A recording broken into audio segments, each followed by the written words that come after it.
Ƙasar Amurka tana samar da fiye da ganga miliyan 13 na mai a kowace rana, fiye da kowace ƙasa a tarihin duniya. Amma duk da haka tana shigo da miliyoyin gangunan mai cikin ƙasarta a kowace rana, musamman heavy crude oil daga ƙasashe kamar su Nigeria, Angola da Venezuela. To amma me yasa ƙasar da ita ce world largest oil producer za ta kai hari kan wata ƙasa duk saboda mai? Amsar ba ita bace abin da kake tunani. Kuma da zarar ka fahimci gaskiyar lamarin, America's foreign policy, military interventions da kuma kalar soyayyar da take yi wa shugabannin da suka aminta da ita duk za su fara zama masu ma'ana. This is not just about oil, it's about control. Ikon sarrafa albarkatun kasashen waje, ikon sarrafa hanyoyin kasuwanci da ikon sarrafa tsarin amfani da dala da ke yanke hukunci kan wanda zai sayar da makamashi wato energy da wanda ba zai sayar ba. Tsawon shekaru da suka gabata sun kawo labarai iri-iri suna justifying tsoma bakinsu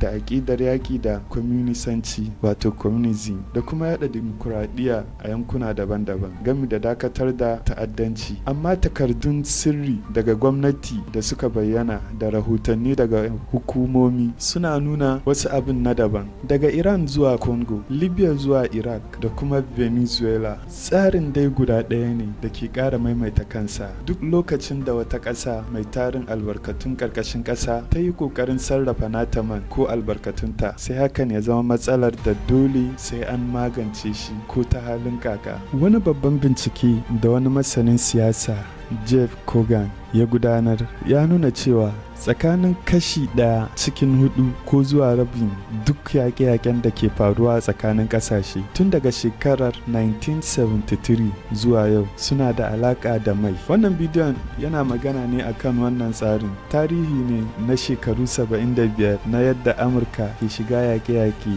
domin tabbatar da ta saka hannu akan albarkatun ƙasashe da kuma dalilin da ya sa ƙasashen Afirka suke tsakiyar inda wannan tarihin zai ci gaba da rubuta kansa. Mu fara da tambaya mai sauki. Idan Amurka tana samar da mai fiye da kowace ƙasa a duniya, me yasa har yanzu take buƙatar mai daga wasu ƙasashen? Ƙasashe kamar su Nigeria, Venezuela da sauran masu fitar da mai. Amsar mai sauki ce, amma yawancin mutane ba su santa ba. Kaga, duk da cewa Amurka tana haƙo miliyoyin gangunan mai a kowace rana, har yanzu tana shigo da ƙarin wasu miliyoyin a kullum. Tana amfani da kusan 20% na dukkan man duniya, duk da cewa yawan jama'arta gaba daya bai kai 5% na duniya ba. Kuma adadin man da aka tabbatar tana da shi yana da iyaka idan aka duba yadda take amfani da shi. Don haka matsalar ba wai yawan man da Amurka take da shi bane kawai, a'a, kalan man da take da shi da kuma yadda aka gina manyan matatunta a kai. Na san yanzu kana tunanin cewa to sai ne ai mai ne ko ba haka bane?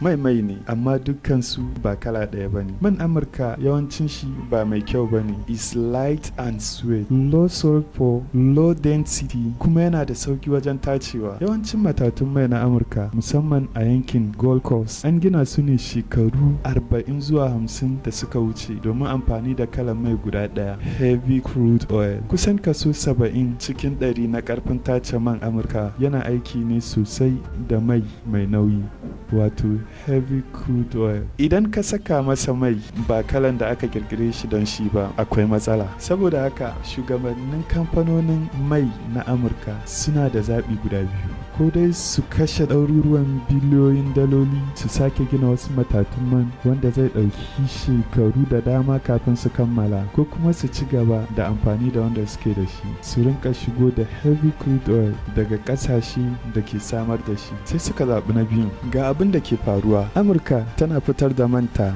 mara kyau light crude zuwa ƙasashe kamar su South Korea, UK da Netherlands, inda matatun man su aka gina domin amfani da irin waɗannan light crude oil din. A lokaci guda kuma tana shigo da heavy crude oil daga ƙasashe irin su Nigeria, Venezuela, Angola, Canada da sauransu. Tana haɗe duka biyun domin ta inganta samar da kayayyaki. Wannan tsarin da ta ɗauka ya fi mata sauki, sauri, kuma ya fi kawo mata riba mai yawa, amma ya haifar da wata damuwa mai girman gaske. Amurka ta zama mai dogaro da heavy crude oil daga kasashen da ba ta da cikakken iko a kansu, ƙasashe a yankin Afirka da Latin America. A nan ne siyasar duniya ta fara, domin tattalin arzikin duniya ba wai yana tafiya ne akan ɗanyen mai kaɗai ba, a'a yana tafiya ne da man da aka tace, diesel na jiragen ruwa, man jiragen sama da na kayan aikin soja. Kuma heavy crude oil yana da matukar muhimmanci wajen samar da waɗannan man masu inganci. Fiye da shekaru 70 da suka wuce, Amerika tana kallon irin waɗannan man a matsayin strategic asset, abinda dole ne su mallake su ko ta halin kaka. Domin fahimtar abin da Amerika za ta iya yi domin kare wannan muradin nata, dole ka kalli abin da ta yi a ƙasashe irin su Iran, Iraq, Congo, Libya da kuma Venezuela a yanzu.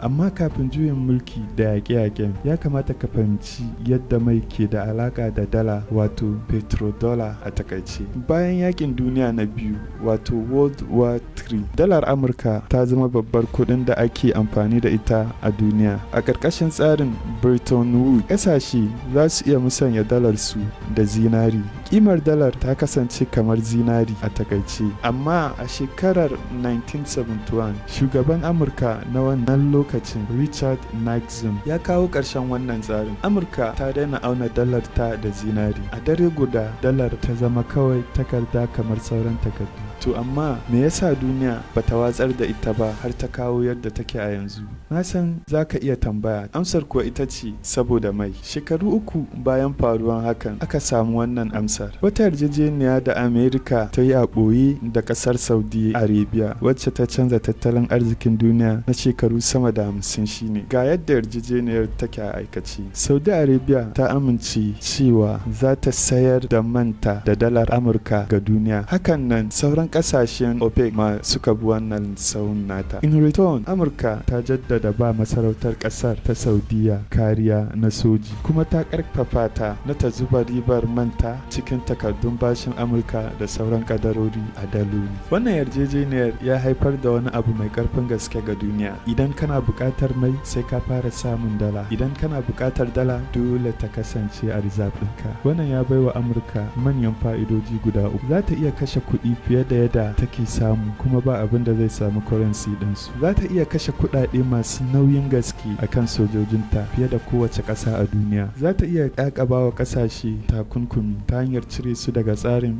dollar system. Da zarar ta cire ƙasa daga tsarin, nan take ƙasar za ta fara fama wajen sayan mai a kasuwar duniya ko wajen kasuwanci da sauran ƙasashe. A yau, fiye da rabin global foreign exchange reserve a dala suke a ajiye. Masana suna bayyana wannan a matsayin ikon da ba a taɓa ganin irinsa ba na ƙaƙaba takunkumi da sarrafa zirga-zirgar kuɗi a duniya. Yanzu ka kalli abin da ke faruwa da ƙasashe idan suka yi ƙoƙarin fita daga wannan tsarin. Iran ta fara karɓar euro da sauran kuɗaɗe wajen sayar da mai a farkon shekarar 2000, har ma ta buɗe kasuwar mai domin yin cinikayya ba tare da amfani da dala ba. Martanin da ya biyo baya shine shekaru na takunkumi, barazana na ƙarfin soji da kuma assassination. Yanzu kuma me ke faruwa? Iraq ta sauya sayar da manta da dala zuwa euro a shekarar 2000 ita ma. Shekara 3 bayan fara amfani da wannan tsarin, Amurka ta afka musu. Bayan sauyin gwamnati a ƙasar, ɗaya daga cikin matakan farko da Amurka ta saka musu shine dawo da amfani da dala wajen cinikayyar mai a ƙasar. A Libya kuma, Muhammad Gaddafi ya yi ƙoƙarin ƙirƙirar kuɗin bai ɗaya a Afirka da kuma ƙoƙarin kawo gold-backed African currency. Ya kuma sha yin magana a fili kan sayar da man Afirka da wannan kuɗin maimakon dalar Amurka. Me ya faru da shi daga baya? A shekarar 2011, NATO ta tsoma baki. Gaddafi ya rasa ransa. Libya ta fada cikin rikici wanda har yanzu ba su shawo kansa ba. Bayan takunkumin da Amurka ta kakaba musu, Venezuela ta fara karɓar yuan da euro har ma da cryptocurrencies wajen sayar da manta. A farkon wannan shekarar ta 2026, sojojin Amurka sun kama shugabar ƙasar Maduro, kuma Washington ta bayyana a fili cewa